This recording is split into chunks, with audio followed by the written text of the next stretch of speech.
Hello, everyone, and welcome back to another live stream appointment of today's Communicators. I'm your host, Kris Reichert. And yes, we are multi-streaming right now to YouTube, Facebook Business, and also to LinkedIn. So I'd like to welcome anybody that's joining the live stream. I have with me in the broadcast studios today, I've got global community builder, Jenna Fuentes. Welcome, Jenna. So nice to have you here. Hi, thank you for having me. Hi, everybody out there. Depending on what part of the world you're in, good morning, good afternoon, good evening. Yeah, we are literally on two sides of the world because you're in LA, which is 8 o'clock a.m. right now. So I've woken you up early. You've got your tea. And yes, I you're good to go. do. First thing in the morning. Over here in Italy and Europe, some parts of Europe, it is 5 p.m. So that's where I am. That's where I reside in Italy. So so two continents, two sides of the world. So Jenna, it's so nice to have you here. You know, we met a few years ago at a business conference called Collision, and that was in Toronto.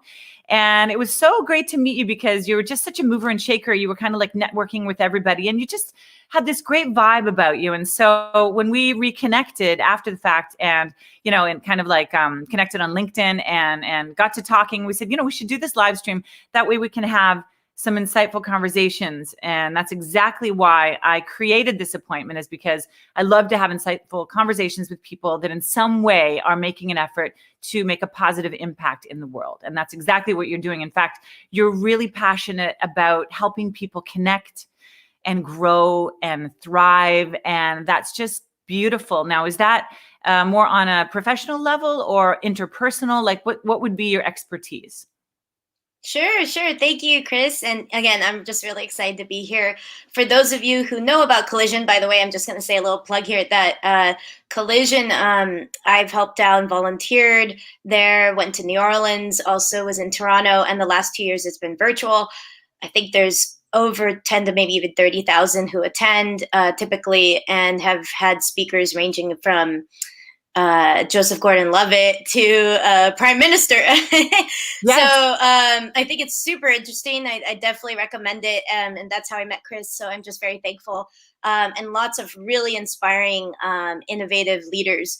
So check it out, Collision. And yeah, to answer your question, I mean, community has always been at the heart of everything I've done, both professionally and personally.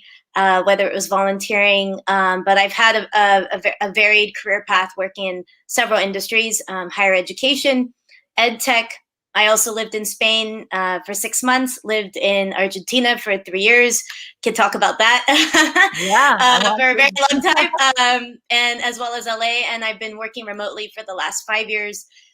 In each of my roles, it's had a community aspect of creating partnerships, as well as doing education, so workshops, trainings, and really being the bridge between whether it was academia and industry practice, whether it was students who were trying to get out there in the real world, or whether it was getting together startup founders and connecting them with developers. Currently now, I'm also have a wide range of consulting projects. So I would say also at the heart of community, I really think it's 3 levels, and especially what we're seeing now after the pandemic.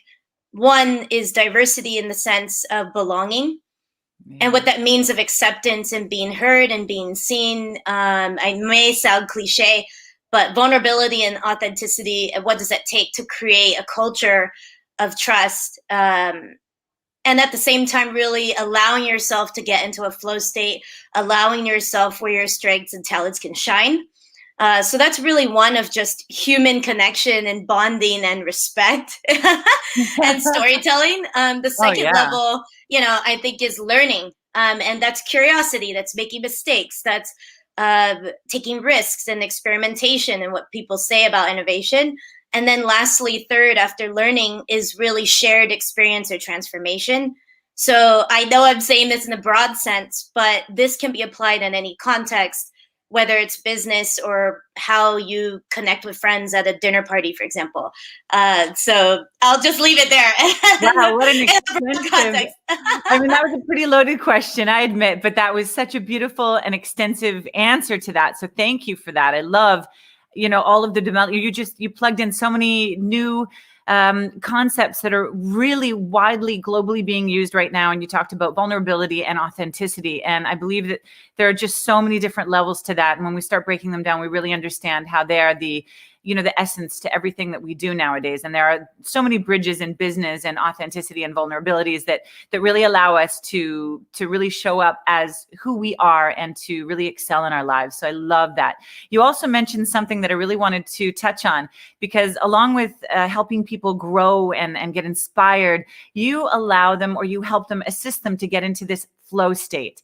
Now, I love the term flow state, just because so many times, I'm sure every one of us has experienced at some point in our lives when things just happen easily, when you're just kind of flowing and doors are opening and you're meeting the right connections and you're in a state of flow.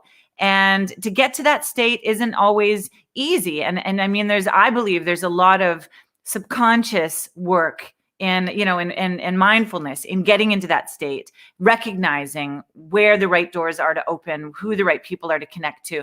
But being in that state is just wonderful. And so the fact that you assist people to get into that state is just mind-blowing. So, when did you, first, I just want to ask you, when did you realize that this was your mission? And secondly, how do you go, what's the process with helping someone reach that flow state?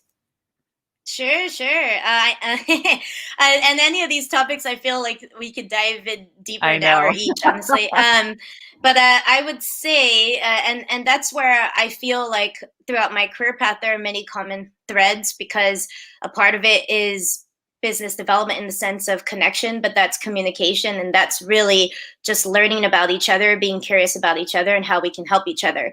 That's the heart of networking, of support each other. And it's not just transactional, but it's really support, and also being strategic, and also timing, and be always thinking about the other in the best interest. As far as with flow, it pertains to strengths, it pertains to natural inclination, capabilities, abilities of what you have already harnessed as far as expertise, and as well as potential of what you want to continue to push yourself and continue to build your skills. I've been following Stephen Kotler. He's been doing decades of research, and also the Flow Research Collective. There are several books about this, even with sports, for example. And I double majored in psychology and also humanities and arts. So I really bring that approach to everything I do. But when you think about flow, or especially playing a sport, it's a moment when you're on a high and you're in the zone, and you're in basketball sinking 3-pointers or whatever it may be. So what does that mean in life? You could get into a flow state painting, you could get into a flow state with high adrenaline, for example, biking, or in a situation of risk, but really meeting where you developed your skill mastery, and meeting that right in the zone where you're just excelling. So I say this, that also with typical like biorhythms of your day, we all can, tap into the right moment, even in the day, and your style. I say this, that some people are morning people and some people are night. It's creating that environment, whether it's the physical environment, if you're working remotely, the office that you're in, these things play a part. Whether it's the people you're surrounding yourself, again, with timing and networking and hearing about opportunities. And again, it's just in practice of the skill or whatever you're doing.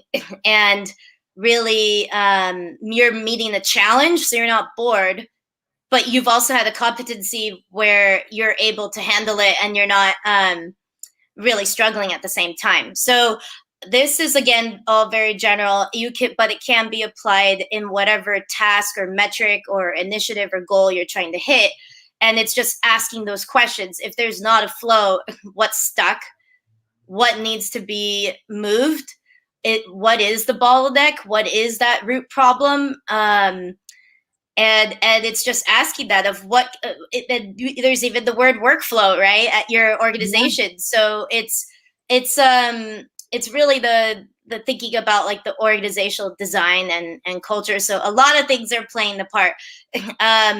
And when I say this, in terms of my past projects I've worked on, whether it was working with students, as I mentioned, in higher ed, helping them get into what makes them feel alive, or whether in hospitality, where I worked in Buenos Aires, this passion or purpose I mentioned is really helping people to transition, helping people to feel welcome, and helping people to believe in themselves to get to a certain point A to point B. And that's one piece. And the other piece is connecting people within a community, and people can call it different things. You can call it an ecosystem, a network, an alumni group, a meetup, a Facebook group. They're all very similar dynamics with different formats, different mediums, different objectives. But I think it's super interesting to think about just culture, groups, community, and what does that mean for everyone. And again, I'm a very interactive person.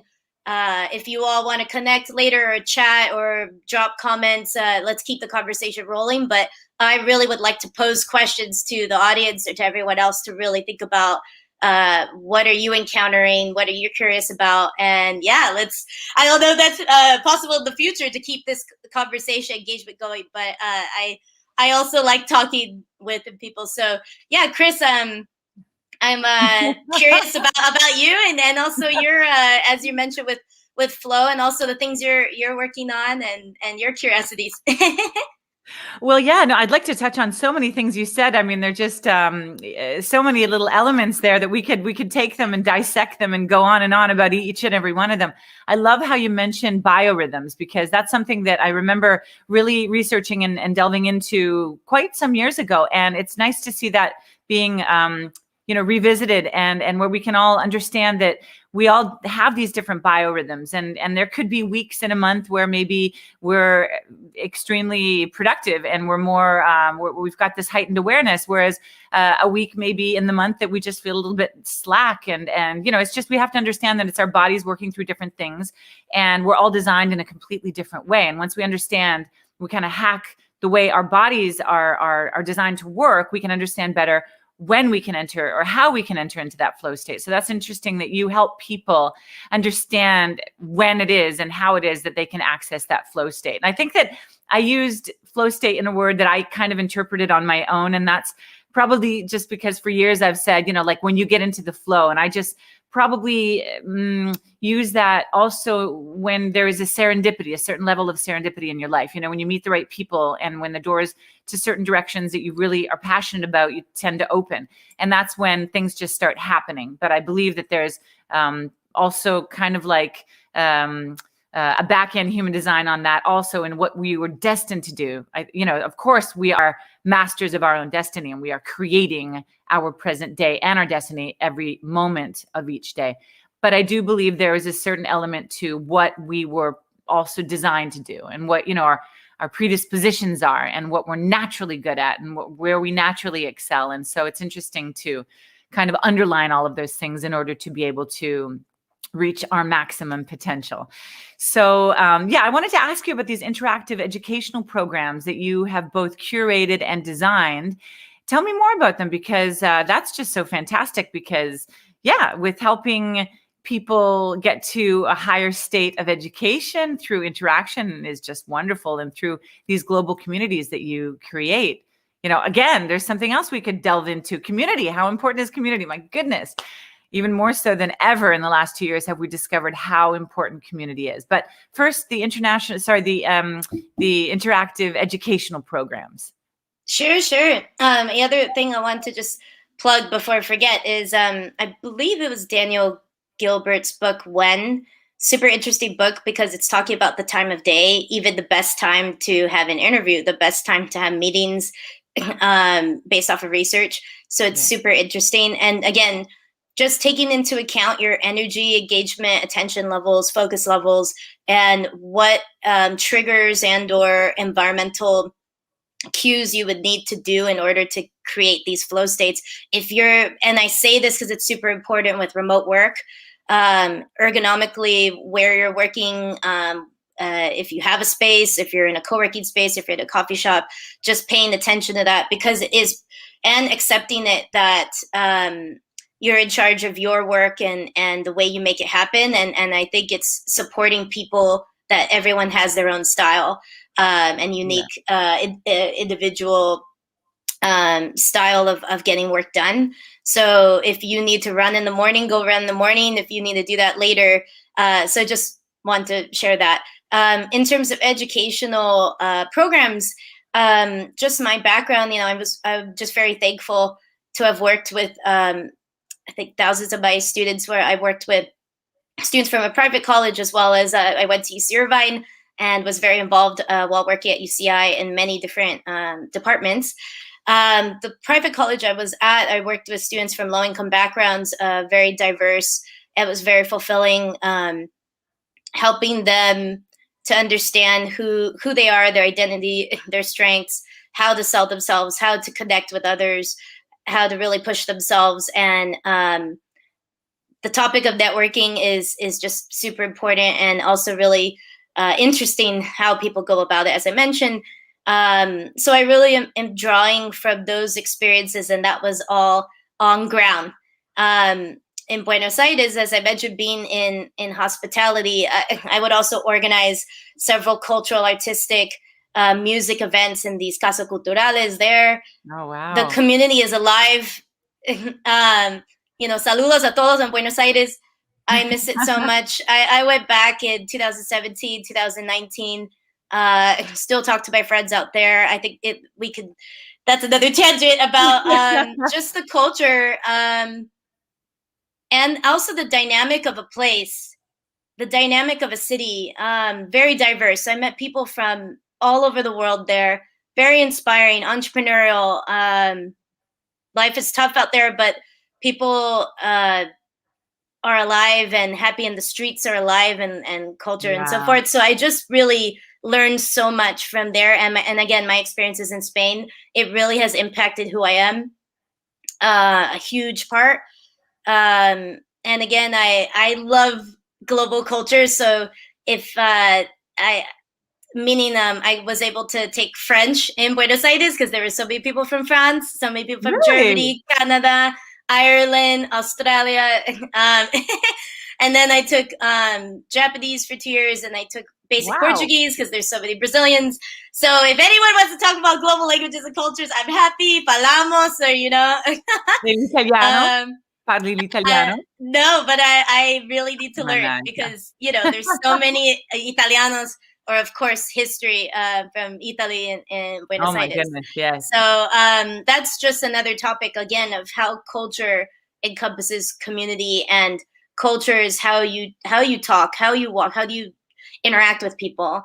But moving back, I joined the EdTech startup, Trilogy. Again, one of the best experiences of my life as well. Worked remotely for 3 years, and our entire workforce was remote.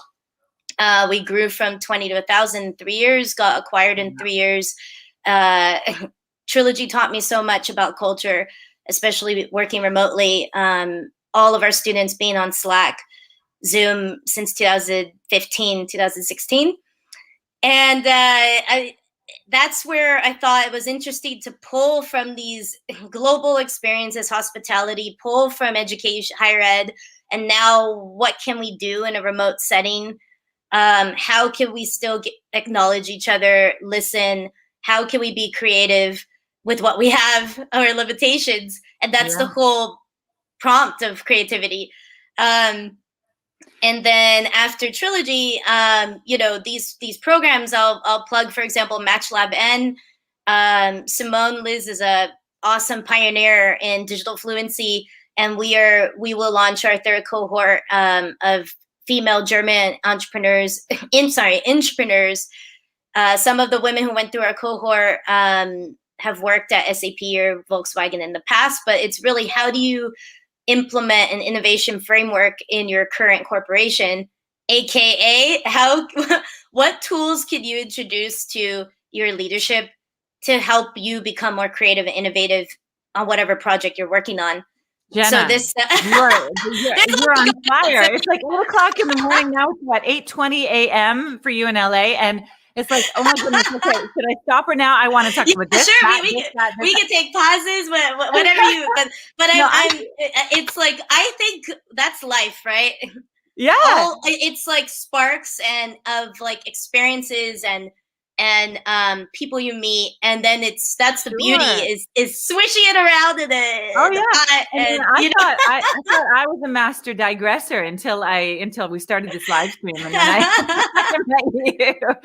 No, but I wanted to just say, as far as the educational programs and how you would be teaching these students some incredible life skills, because I believe that the really the strongest life skill that we've all learned through these last 2 years is the skill to adapt. Adaptation has really been forced on us, and thank goodness it has been, because we really can adapt to these new challenges, and whoever was able to adapt and overcome are the people that are thriving right now, actually. And so for you to have been teaching these life skills and networking and how to survive in the world that it is today, as opposed to maybe archaic teaching methods and content that is let's just say maybe that has expired, and to a certain extent, teaching these new modern life skills to students, I'm sure, has been just absolutely invaluable to them, especially in preparation for what we were hit with in the last 2 years. So,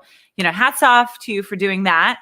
That's really interesting. And wow, you've just talked about so many other things, but I've been involved with a lot of companies and a lot of bringing together and connecting and global community and all of these wonderful things. And there's also something that you're passionate about that I wanted to take a sec to talk about, because it's also something that I'm very passionate about. And so then I could actually throw in a bit of, what I'm up to lately as well. Sure. Bringing humanity back into tech. Now, I absolutely love that, because the circumstances in which we met at the Collision conference in Toronto was before COVID, pre-COVID. So we, no masks or anything, and there were no limitations on the amount of people involved. And so we just networked the heck out of those 3 days. And the reason why I was there is because I have an app called Cool Date Night, which in reality brings, it's using technology, but using it to create connections, like interpersonal connections, and to strengthen connections and relationships for couples that are already established, so that they can bring back, more in-depth conversations, so that they can reach more profound levels to their relationships, and also for people who are getting to know each other, to break to peel away those layers, so that you don't remain in just the superficial areas of meeting a person. You kind of like get in deep. And so that's the reason why we created Cool Date Night, is to put the humanity into tech, because it is an app. You access it wherever you are, out for dinner or in your own living room during lockdown, but you open it up and you can actually really strengthen your human relationships. So I absolutely love that you talk about that. And also with my coaching now, because I do video communications coaching, because I am a former television and radio host. So my background is broadcast media. For 20 years, I worked on television initially as a former MTV VJ, and then as a television presenter, and then radio host. And so what I've done is I've taken all of this expertise and experience, and I've turned it into a coaching program, and I help professionals now get on camera and really show up as their ultimate selves. And in doing so, what you do is you really put a humanistic approach to coaching.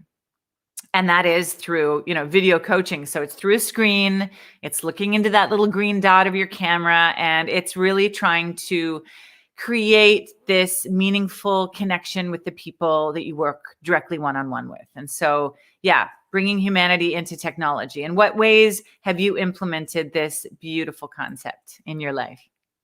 Sure. Well, I mentioned I wanted to share a little bit about that journey, that everything that I'm doing now, I've always used from higher ed, from abroad, and also the ed tech startup to currently some of the client projects. I mentioned MatchLab N, take a look at it, because this is our 5-week masterclass, as I mentioned, for female entrepreneurs in Germany. However, it is open to globally, and not only female, but we will have other cohorts as well as corporate. But in the sense that we're teaching people digital fluency, which means bringing the humanity into tech. What often happens is most entrepreneurs will immediately think about the tool or the app or the platform first. versus really identifying the problem, but also the human-centered side of ethics and diversity, and what are the implications relationship-wise, what are the costs, but also what are the gains as well.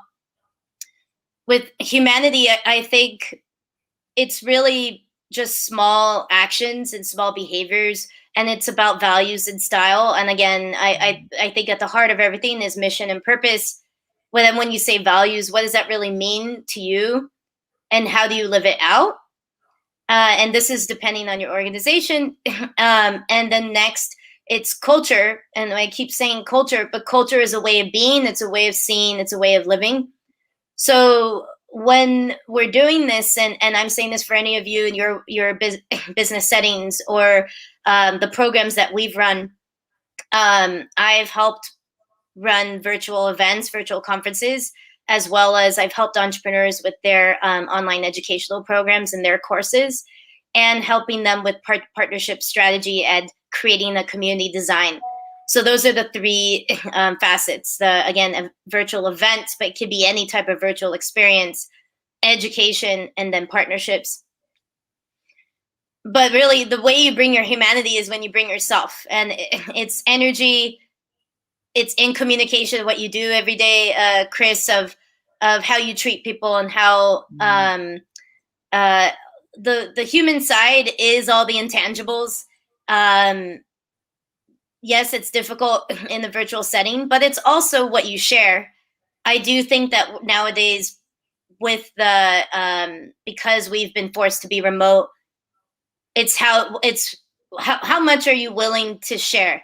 And that's what we said with vulnerability. Like, how much are you willing to disclose about yourself or your weaknesses, all the good and the bad, but also asking for help and offering help and engaging together and taking action. And it's all small things. Of course, we could use many awesome tools like Miro. I'm helping to run workshops for Miro, including Spanish language, and take a look at Miro's community. There's also awesome digital tools like Mural, which Mural's based in Buenos Aires, actually. There's other awesome apps or tools like Wonder, Meebo, Gather, Lunch Club you can use to network online as well. So yes, these are all tools. It's the way you use it, and it's the way you bring it. And but it's the interactions and all the small things, all the conversations. I'm saying that even in the work setting, for all of you who haven't been remote for a while, I think what's most important is to get to know people for who they are, hear the human side, and I know the icebreakers are cheesy and a lot of people don't want to do them anymore, but there are a lot of fun activities and ways to keep it fresh. But it's the best you could do is ask questions, listen as best as you can virtually, attentive listening, and allowing space, allowing breaks for the water cooler, but to have people share what they're going through. I think if you add these little breaks, mindfulness, we could add these little things that make a difference, versus if you're not, you're on all day becoming a robot. So yeah, exactly. Exactly. We also have an icebreaker category. So I know it could sound a bit cheesy, but it really helps. It really does help. Yeah. So what about, let's just talk a bit about remote working. I mean, I've spoken to so many companies that after putting all of their employees into remote working through these various lockdowns, they won't go back ever. And there are so many advantages I find to remote working. I absolutely love it, and I wouldn't change anything. What about you? I mean, what are the extreme advantages, and if there are any, in your opinion, any disadvantages to remote working? Sure. So, I've been working remotely for the last 5 years. Shout outs to all of you who've been working longer than 5 years, 10 years out there. I definitely have met a lot of you. And again, for some of you, maybe this has been the first year and a half. When I joined Trilogy, I had no idea what I was getting myself into. Actually, in Buenos Aires, the travel agency I worked for, we were on call 24 hours, and the office was around the corner from my apartment. And that was the first glimpse of a hybrid because I would go into the office when I wanted to. I was on call 24 hours. And I was just always checking email, phone, and was working from home. So I was transitioned into that. At Trilogy, I'm very thankful because from the beginning, it started with leadership. It started right from the CEO to how everyone treated each other, how everyone talked to each other. Yes, we had headquarters, but majority of us were all across the US, and we later expanded globally. And the Slack channels were alive. And I've been on other Slack channels where it's dead or it dies eventually. Just small things of, it starts from the beginning. It starts from when day one, and when people welcome you and you share who you are and you get to know each other and you build from there.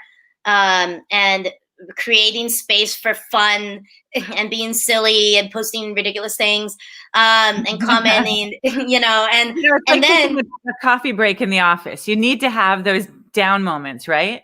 Yeah, but what about puppies. boundaries? Yeah.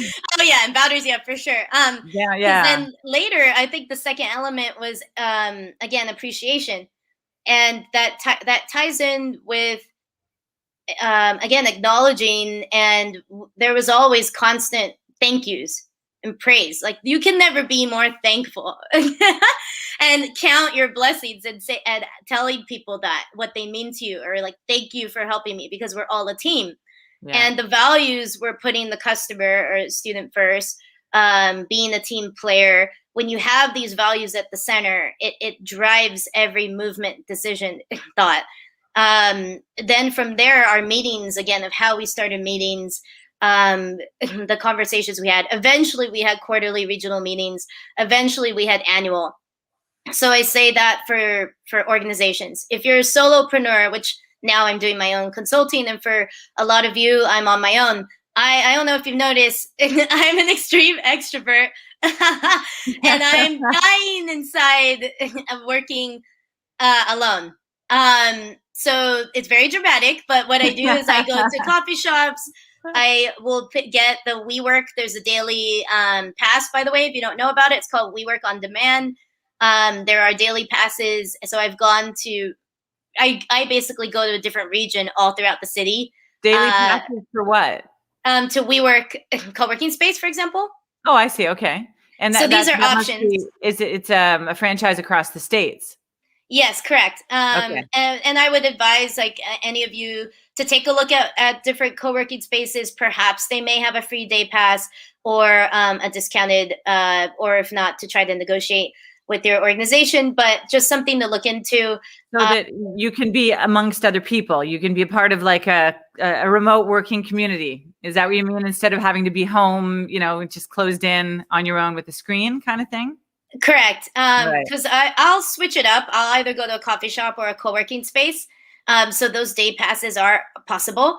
I've also joined LNK. It's a virtual co-working, as well as another one called Butter Community. So there are actually virtual co-working places or virtual cafes where you can find a buddy and you're online working and quiet, and then later we'll take a break, or it's actually curated where you have an icebreaker, you're working and doing your own thing, turn off your camera, come back on, let's have a chat. Or if you actually want to work on projects together. Even, for example, with Collision, we started our own virtual networking group. So if, by the way, if anyone wants to join, let me know, just contact me and then I'll add you to it.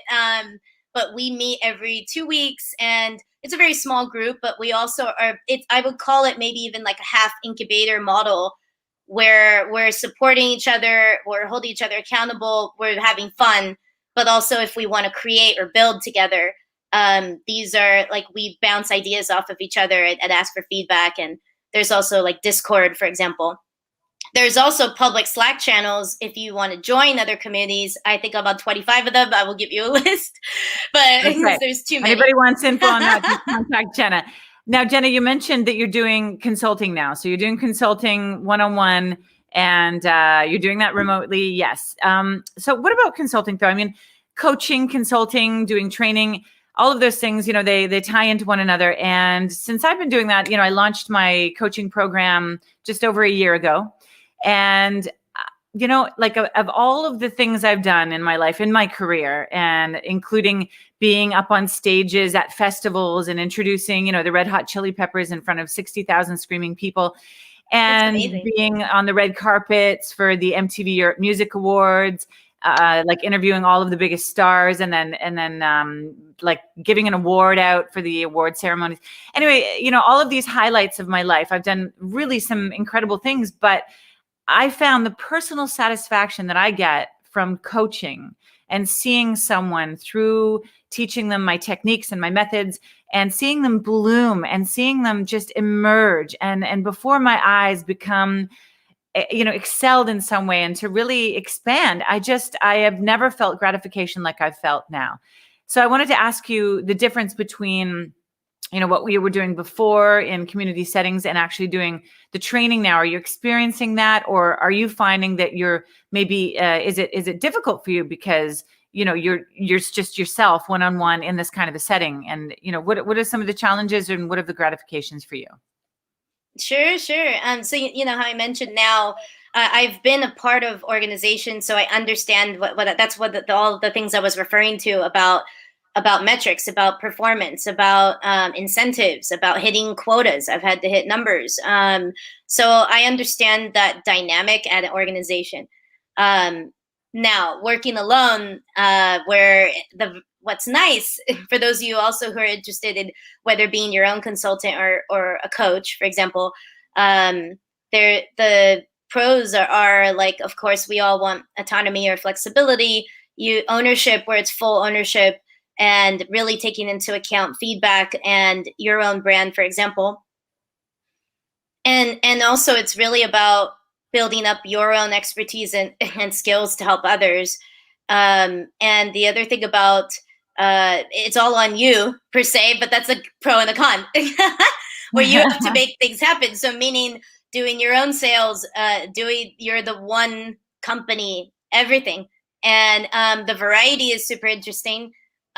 Just even having these discovery calls, I think, are super interesting to listen, and if it's a fit, and sometimes it's not, and it's not forcing anything, and sometimes it takes 6 months to talk to someone or a year, frankly, where it's just staying in touch with people, and again, whatever's at their best interest or that will benefit them. Yeah, I think there's now in general for consulting, it depends on the objective and what's realistic and even time, because what can you achieve per budget within 6 months or 3 months or within 10 sessions versus 6 sessions? Those are things you have to determine.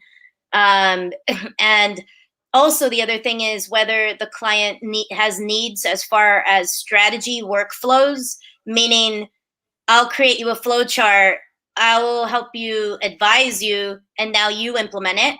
Mm-hmm. Versus a client who needs the hands-on facilitation where I've facilitated the class or facilitated the workshop itself. So I think it's interesting to understand the specific needs, matching it with services.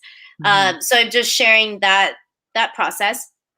But as far as the fulfilling aspects, when I coach students, coaching, consulting, they are quite similar. But when I was coaching students and helping them find jobs, yes, their lives were changed and they were changed. So that transformation to see them from self-doubt, imposter syndrome to confidence, or not knowing who I am to later, celebrating and accepting my strengths, or I'm not really even sure how to sell myself to this is what I could do for you and how I'm going to help you. So that process is super interesting. I love how you just, there's 3 examples there. Just say it all. In fact, because when you look at something like a training program or a coaching program from the exterior, and it's kind of like it's a bunch of really beautiful, fancy words thrown around.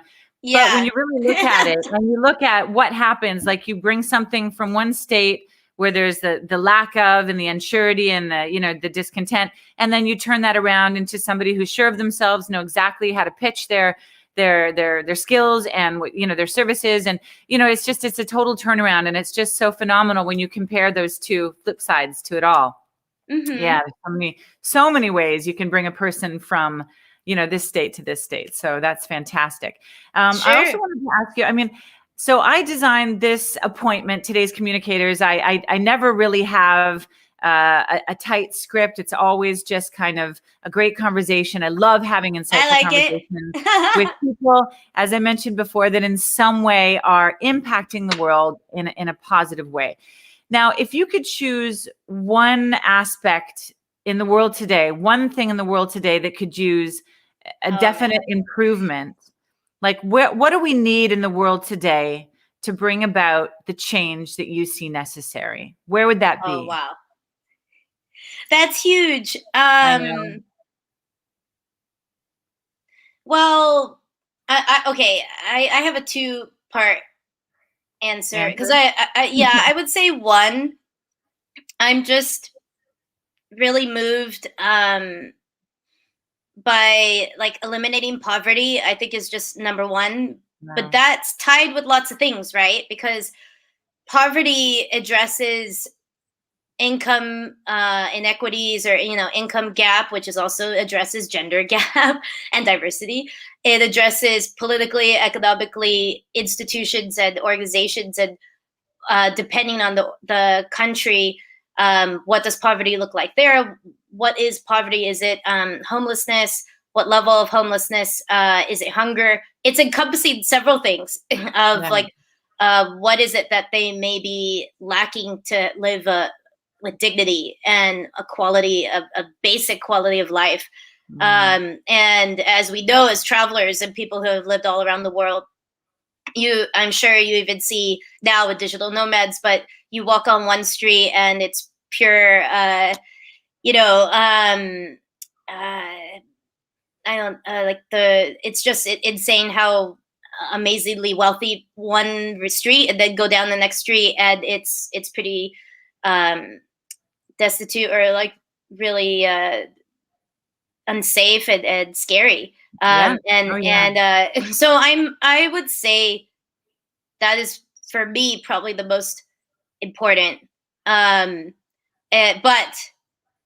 if I were to talk like the second part of my answer, it's just hard to choose. But I would Yeah. say that um, the relationships, or what we were talking about, the humanity, would be the second equally important. Fantastic. Yeah. Because then, yes, that applies to everyone, and it's I haven't really fully, like, I'm processing out loud right now, right? But I think everyone can relate when we say human connection. That's also addressing mental health Yeah. of the depression and anxiety and feeling of isolation and loneliness. And I identify with that, like I said, of feeling completely isolated in my work all day, every day. So how can we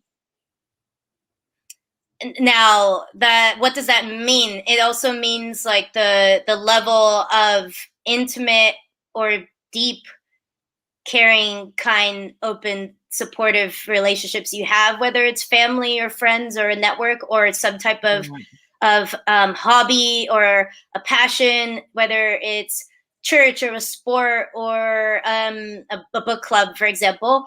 Well, those all are out there. So I would like to see the data of like, okay, well, wouldn't I presume it's increasing. So these are just things to look at, which there's a lot of layers. But I Yeah. do Oh, think it's definitely. it's within, and what we say at the end of the day, it's communication, trust, support, and what's already happening in our dynamics. So then that tangent off to social media, communication, and texting, and how often are we having deep conversations face to face? Yeah. And so I know it's like a case by case basis depending on your own experience, but it's something interesting to see generationally compared Yes. to our grandparents' Absolutely. generations, Yeah. where life Yeah. was It simpler really is. and they had coffee and they sat down together and had Mm. 5 friends or something. But you know, Yeah, absolutely. You touched on a lot of the elements that I would have said if you had asked me the same question. I do believe that communication, kindness and compassion are the basis to really making a difference in the world. Tolerance to other people's opinions, feelings, needs, and just to treat every situation we're faced with kindness. And I think that if we really actively implemented that in our lives, it's so simple, but so effective. And just, I've tried it, it's so easy for us to point fingers or to, get frustrated or to be critical or whatnot. But if we just stop a second and say, how can I turn this into kindness? How could my reaction be through kindness as opposed to any other of the vast realm of emotions that we have? And you've got it with just that kindness. The emotion, is everything changes. The circumstances, the result, the reactions, the triggers, the everything. So yeah, Jenna, this has been wonderful. It has been fantastic to have this conversation with you. Thanks everybody who's joined the live stream. Thanks everybody who's watching the recordings on YouTube, on LinkedIn, and on Facebook Business. Again, this has been an insightful conversation. Jenna, you're doing great things, so I applaud you for that. If anybody would like to reach out to Jenna, just find her on LinkedIn and ask her any questions or join any communities that she's involved with. If anybody's interested in taking a look at my coaching program, just go to my website. It's krisreichertofficial.com. My last name is pretty freaky to spell, so it's just written right there on the end of the screen. And Jenna, thanks again. And if you just like to say goodbye and leave everybody with one thought, that would be fantastic. Yeah, I really appreciate you, Kris, and I think you're the first person I've met who is doing what you're doing. So I think it's super unique, and yeah, I don't know anyone else who's doing what you're doing, and with the background expertise you have. I mean, who else has met the Red Hot Chili Peppers? It's amazing, and MTV VJ. That's so cool.